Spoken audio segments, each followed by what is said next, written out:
Hello friends, तो कैसे हैं आप सभी लोग। मैं रमन कसम आप सभी का आपकी अपनी चैनल आरआर क्लासेस पर तहे दिल से स्वागत और अभिनंदन करता हूं। तो जैसा कि हमने मैथमेटिक्स में अपने रिलेशन एंड फंक्शन नाम के चैप्टर को स्टार्ट किया था, हमने उसमें पहले लेक्चर में बताया था कि संबंध क्या होता है, उसे हम डिनोट कर सकते कहते हैं, संबंध को हम कितने प्रकार से लिख सकते हैं। और सेकंड लेक्चर में मैंने आपको बताया था कि चातुल्य संबंध क्या होते हैं, सम्मित संबंध क्या होते हैं, देन संक्रामक संबंध क्या होते हैं। और आज हम उसी सीक्वेंस में कुछ उदाहरण करने वाले हैं, क्वेश्चंस करने वाले हैं। मैं आपको इस तरीके से बताऊंगा कि जैसे पहले सरल क्वेश्चन, फिर उससे कठिन, फिर उससे कठिन। इसलिए मैं जिस सीक्वेंस में आपको क्वेश्चन कराते चल रहा हूं उसी सीक्वेंस में आप क्वेश्चन करिए। आप बहुत अच्छे से, आई होप कि आप सब मतलब जितने लेक्चर मैंने पीछे ले लिए हैं वो सब आप बहुत अच्छे से रिवाइज करके आए होंगे। अब हम आपको आज उदाहरण नंबर 4 कराने वाले हैं। तो मैं सबसे पहले अपने बुक से उदाहरण नंबर 4 को पढ़ता हूं। हमारे पास भी एक एनसीईआरटी की बुक है, इसी से मैं आप लोगों को पढ़ाता हूं। तो मैं उसी बुक से पहले क्वेश्चन को पढ़े देता हूँ। उदाहरण नंबर 4 हमारे बुक में है, एनसीईआरटी की बुक में, कि सिद्ध कीजिए कि समुच्चय 1 2 3 में आर एक संबंध है जो कि 1, 1, 2, 2, 3, 3, 4, 1, 2 और 2, 3 द्वारा प्रदत्त संबंध है, स्वातुल्य है।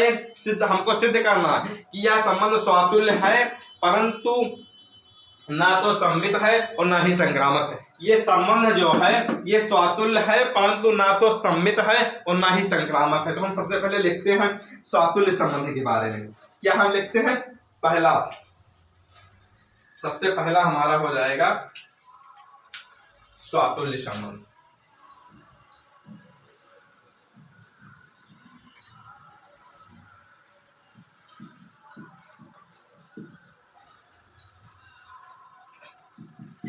स्वातुल्य संबंध के बारे में मैंने आपको क्या बताया था कि चूंकि इसमें एक काम, ये कितना इसमें अवयव है? 3, 1 2 3। तो 1, 1, 2, 2 और 3, 3 बिलोंग्स टू आर होना चाहिए। तो हम लिखेंगे चूंकि 1, 1, 2, 2 तथा 3, 3 बिलोंग्स टू आर है,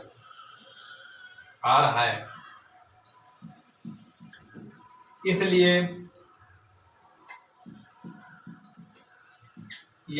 यह एक स्वातुल्य संबंध है। ठीक है, 1, 1, 2, 2, 3, 3 बिलोंग्स टू आर है, इसलिए यह एक स्वातुल्य संबंध है। अब हम सम्मित के बारे में चेक करते हैं। नंबर 2,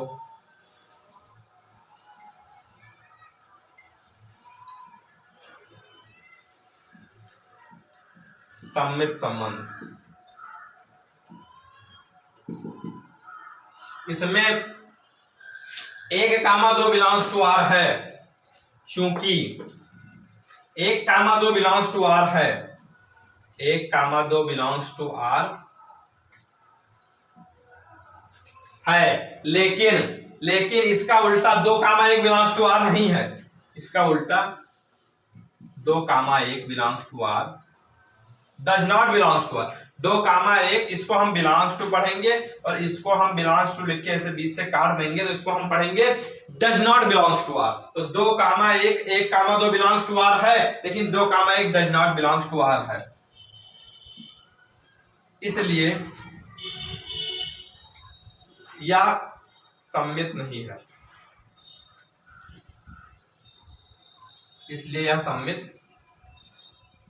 नहीं है। हमने स्वातुल्य चेक कर लिया, सम्मित चेक कर लिया। तो इसमें क्या था कि मतलब हमको ये इसमें सिद्ध करना था उदाहरण नंबर 4 में कि सिद्ध कीजिए कि द्वारा प्रदत्त संबंध स्वातुल्य है, स्वातुल्य है परंतु ना तो सम्मित है और ना ही संक्रामक। तो स्वातुल्य तो ये हमारा हो गया, सम्मित नहीं है। अब हम संक्रामक चेक करते हैं। तो नंबर 3 डालेंगे संक्रामक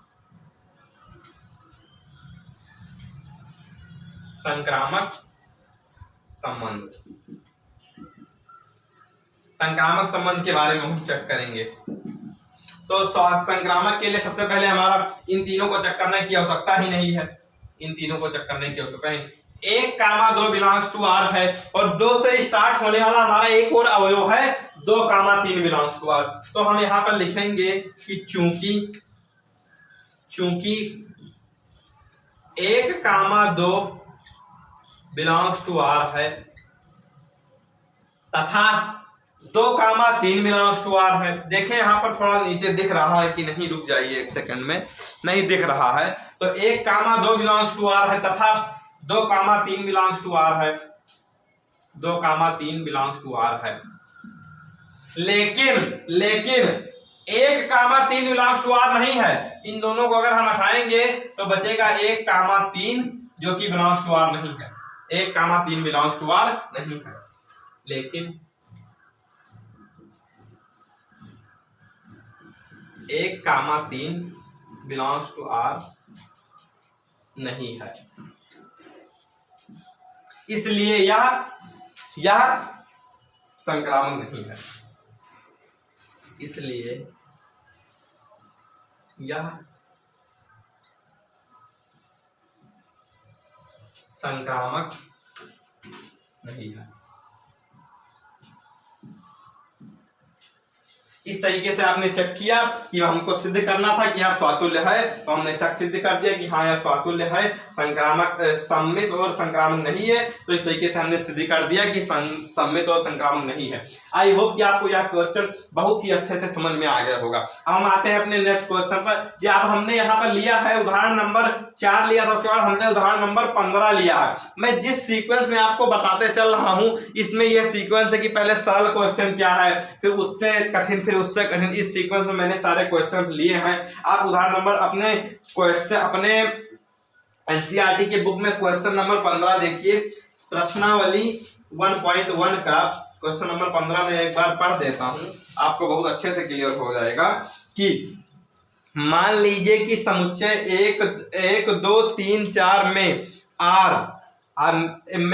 एक संबंध है जिसमें 1 comma 2 1 comma 2 2 comma 2 1 comma 1 4 comma 4 1 कामा 3 3 कामा 3 और 3 कामा 2 है।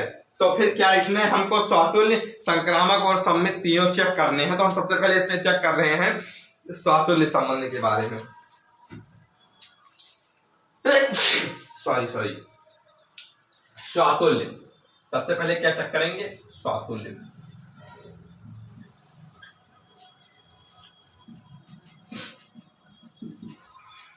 स्वातुल्य संबंध। स्वातुल्य के लिए मैंने आपको बताया था कि हमारे इसमें कितने अवयव हैं, 4, 1 2 3 4। तो 1 कामा 1 बिलोंग्स टू होना चाहिए, 2 कामा 2 बिलोंग्स टू होना चाहिए, 3 कामा 3 बिलोंग्स टू आर होना चाहिए, 4 कामा 4 बिलोंग्स टू आर होना चाहिए। तो सबसे पहले हम देखेंगे कि चूंकि 1 कामा 1 बिलोंग्स टू आर है, 2 कामा 2 बिलोंग्स टू आर है, 3 कामा 3 बिलोंग्स टू आर है, 4 कामा 4 बिलोंग्स टू आर है। तो 1 comma 1 belongs to R, 1 comma 1 comma 2 comma 2 comma 3 comma 3 comma 4 comma 4 belongs to R है। 1 कामा 1 2 कामा 2 3 कामा 3 और 4 comma 4 belongs to R है, इसलिए यह स्वातुल्य है, इसलिए यह स्वातुल्य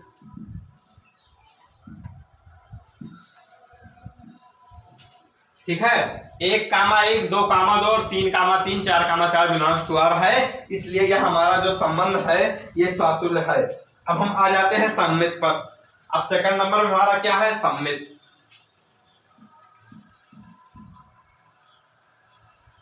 सेकंड नंबर हमारा क्या है, सम्मित।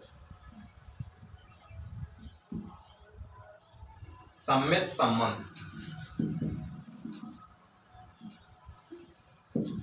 सम्मित संबंध सेकंड नंबर पर हमारा क्या है, सम्मित संबंध। तो इसमें हम देखेंगे कि हमको ये जो हमने स्वातुल्य में देखा वो हमको देखने की जरूरत नहीं है। अब हम देखते हैं कि 1 कामा 2 बिलोंग्स टू आर है, लेकिन इसमें कहीं 2 कामा 1 बिलोंग्स टू आर दिख रहा है, नहीं दिख रहा। 1 कामा 2 बिलोंग्स टू आर है, लेकिन 2 कामा 1 बिलोंग्स टू आर नहीं दिख रहा। तो हम लिखेंगे कि चूंकि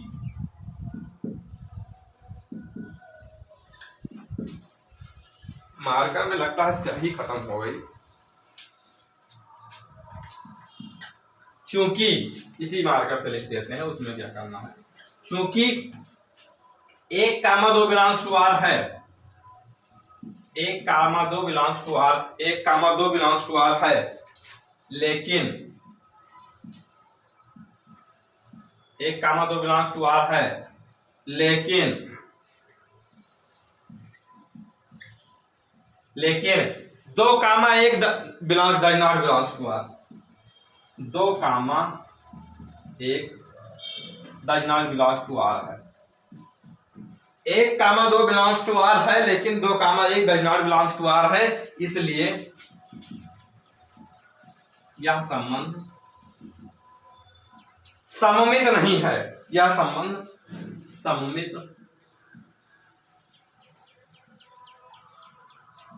नहीं है। ठीक है, अब हम आ जाते हैं अपने संक्रामक संबंध पर।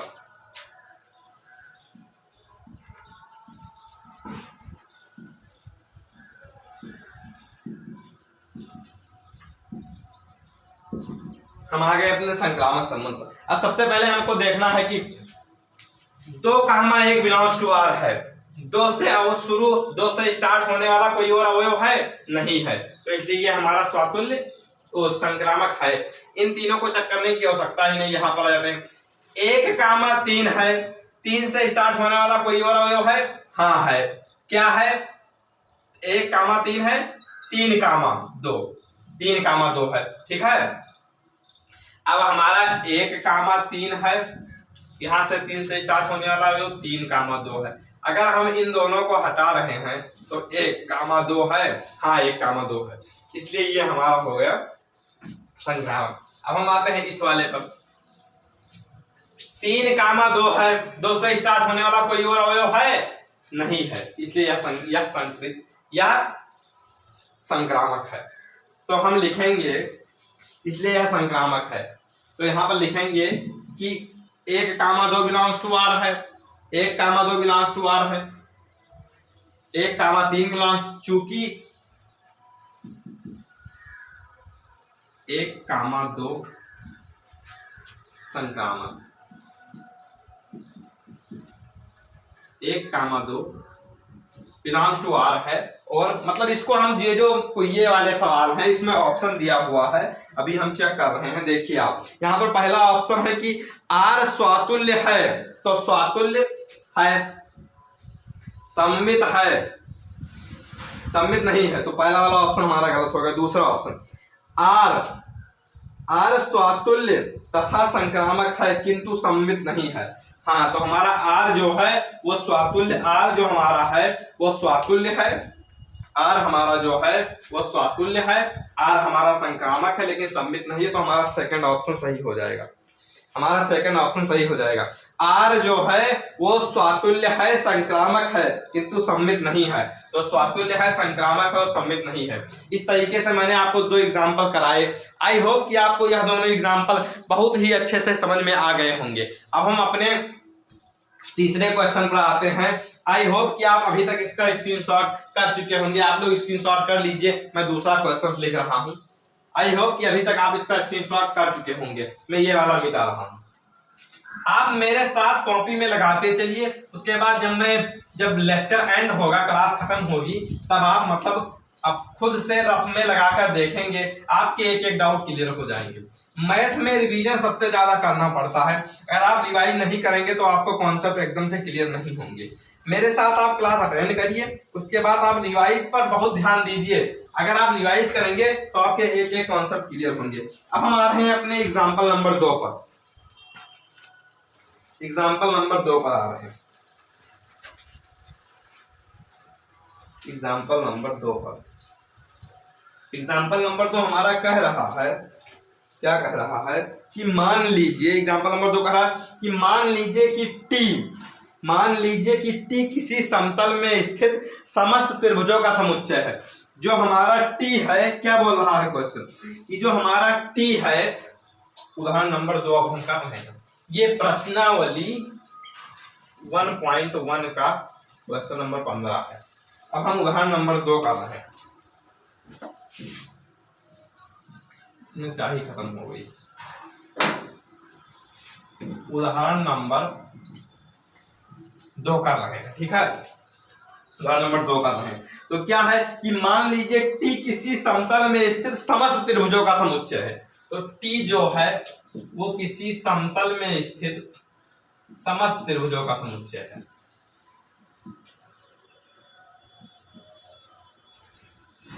इस प्रकार हमारे समस्त त्रिभुजों का समुच्चय है। टी जो है वो किसी समतल में स्थित समस्त त्रिभुजों का समुच्चय है।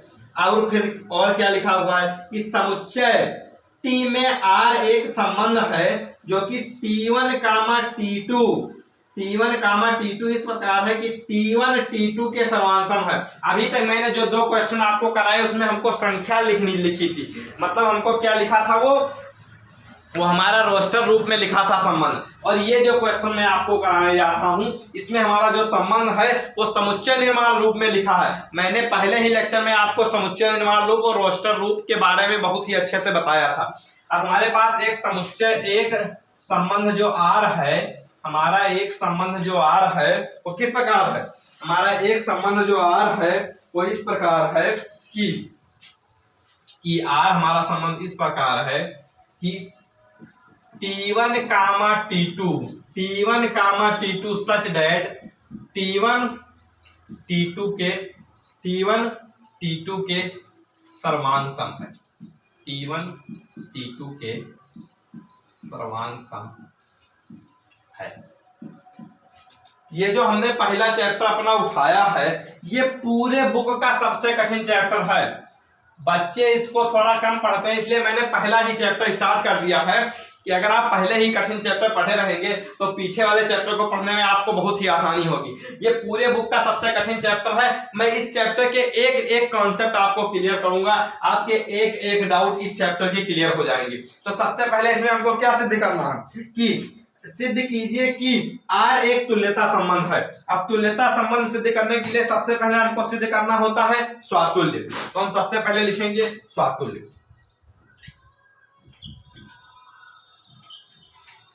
इस वाले दोनों मार्कर में स्याही खत्म है, मैं इसी वाले मार्कर से लिख रहा हूं। आपको कोई दिक्कत नहीं होनी चाहिए, मार्कर चाहे जो उपयोग करें, आप सिर्फ समझने पर ध्यान दीजिए, राइटिंग पर भी बहुत ज्यादा ध्यान ना दीजिए। स्वातुल्य संबंध, स्वातुल्य संबंध के लिए आप ऐसे लिखेंगे जैसे यहाँ पर जो लिखा है कि T1, T2 belongs to R। आप यहाँ T1, T2 belongs to R, आप यहाँ पर लिखेंगे कि T1 के सर्वांसम है। यहाँ क्या लिखा है कि T1 T2 के सर्वांसम है। आप यहाँ पर लिखेंगे चूंकि T1 के सर्वांसम है, T1 के सर्वांसम है।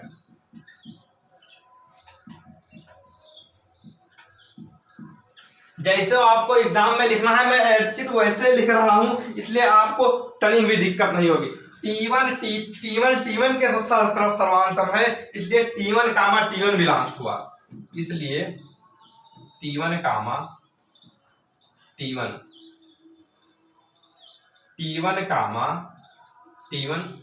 Belongs to R, T1 belongs to R। इसलिए R एक स्वातुल्य संबंध है।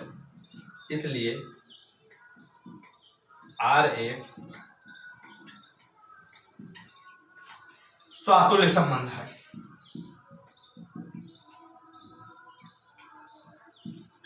R एक स्वातुल्य संबंध है। अब हम स्वातुल्य हो गया, अब हम चेक करेंगे संक्रामक, सममित। स्वातुल्य हो गया, अब हम चेक करेंगे सममित।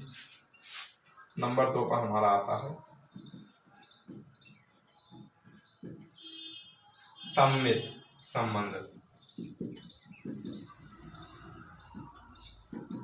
अब हम यहाँ पर क्या लिखेंगे कि T1, यहाँ पर हमने लिखा है कि T1 के सर्वांसम है, इसलिए T1 बिलोंग्स टू R। अब हम सममित संबंध लिखेंगे कि माना T1 T2 belongs to R। क्या लिखेंगे कि माना T1 T2 belongs to R। T1 T2 belongs to R। इसलिए T1 T2 के सर्वांग सम।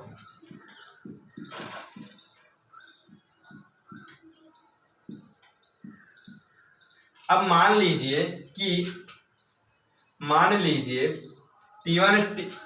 T1 जो है वो T2 के सर्वांग सम है। अब मान लीजिए कोई हमारी वस्तु है, सर्वांग सम कब होती है? जब कोई वस्तु, ये हमारा दो हाथ है, ये दो हाथ आपस में ऐसे अगर आपस में जुड़ जाएं तो हम इधर से देखेंगे, हमारा इधर से अगर हम देखें तो नीचे वाला हाथ हमारा नहीं दिख रहा है, इसलिए ये दोनों हाथ आपस में सर्वांग सम है। तो अगर ये वाला हाथ इस वाले हाथ के सर्वांग सम है तो ये वाला हाथ इस वाले हाथ के भी तो सर्वांग सम होगा। कोई वस्तु सर्वांग सम कब होती है? जब वह किसी दूसरे वस्तु को पूर्णतया ढक ले। जब कोई वस्तु किसी दूसरे वस्तु को पूर्णतया ढक ले तो वो उसके सर्वांग सम हो जाती है। तो अगर T1 T2 के सर्वांग सम है तो T2 T1 के भी सर्वांग सम होगा। T2 T1 के सर्वांग सम होगा। T2 T1 के सर्वांग सम होगा।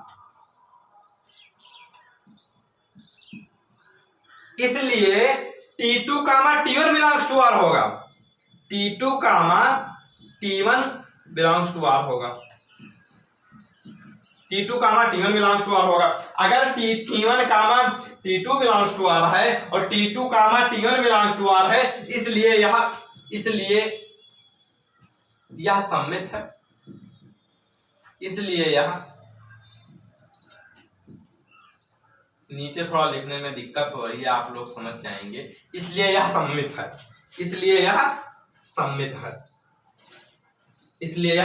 है। अब हम आ जाते हैं संक्रामक पर। हमारा यह संबंध जो है वो हमारा स्वातुल्य हो गया, सममित हो गया। हमारा यह संबंध स्वातुल्य हो गया, सममित हो गया। अब हम आते हैं संक्रामक पर। स्वातुल्य हो गया, सममित हो गया। अब हम आते हैं संक्रामक पर।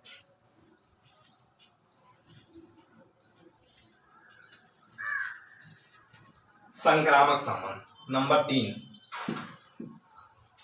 3 पर क्या है? संक्रामक संबंध।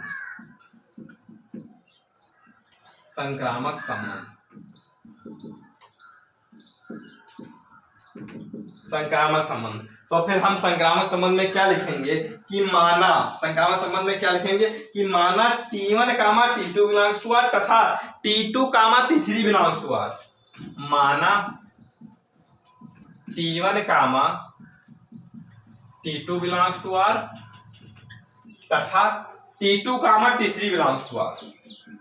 T1 T2 belongs to R और T2 T3 belongs to R। तो इसलिए T1 T2 के सर्वांग सम है और T2 T3 के सर्वांग सम है। इसलिए T1 T2 के सर्वांग सम है, T1 T2 के सर्वांग सम है, T1 T2 के सर्वांग सम है और T2 T3 के सर्वांग सम है तथा T2 T3 के सर्वांग सम है। T1 T2 के सर्वांग सम है और T2 जो है वो हमारा T3 के सर्वांग सम है। अगर T1 T2 के सर्वांग सम है और T2 T3 के सर्वांग सम है तो T1 और T3 तो आपस में सर्वांग सम होगा ही।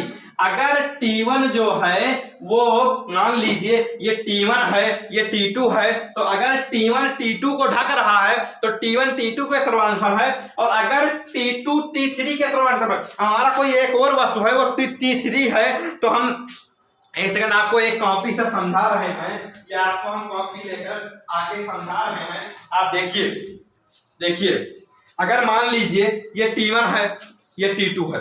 अगर T1 T2 को पूरा ढक रहा है तो T1 T2 के सर्वांग सम है। और मान लीजिए हमारी कोई एक और बुक है T3 है तो T1 T2 T3।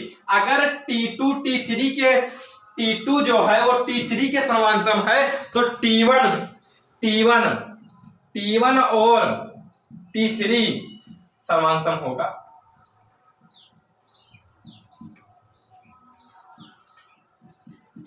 होगा।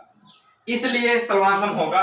इसलिए अगर T1 T3 के सर्वांग सम है तो T1 इसलिए चूंकि T1 T3 belongs to are हो जाएगा। अगर T1 comma T2 belongs to R है और T2 comma T3 belongs to R है और तब T1 comma T3 belongs to R है, इसलिए अब हम लिखेंगे चूंकि T1 comma T2 belongs to R है तथा T2 comma T3 belongs to R है और T3 बिलोंग्स टू आर है तथा T1 comma T3 belongs to R है, इसलिए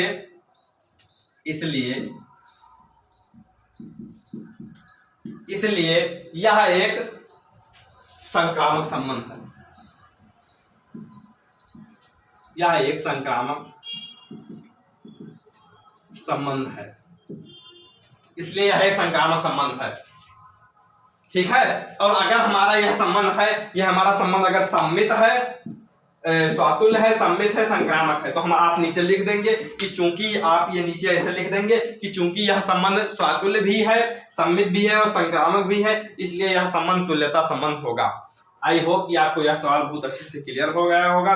जिस तरीके से मैंने अपने व्हाइट बोर्ड पर लिखा है उसी तरीके से आप वहां पर अपने एग्जाम कॉपी में लिखेंगे, आपके एक नंबर भी नहीं कटेंगे। आई होप कि आपको यह वीडियो बहुत अच्छी लगी होगी, आपको एक एक सवाल में एक एक डाउट क्लियर होंगे। अगर आपको कोई डाउट आते हैं तो आप कमेंट बॉक्स में कमेंट करिए, हम उस डाउट का आपका जरूर सॉल्यूशन देंगे, जरूर सॉल्व करने की कोशिश करेंगे।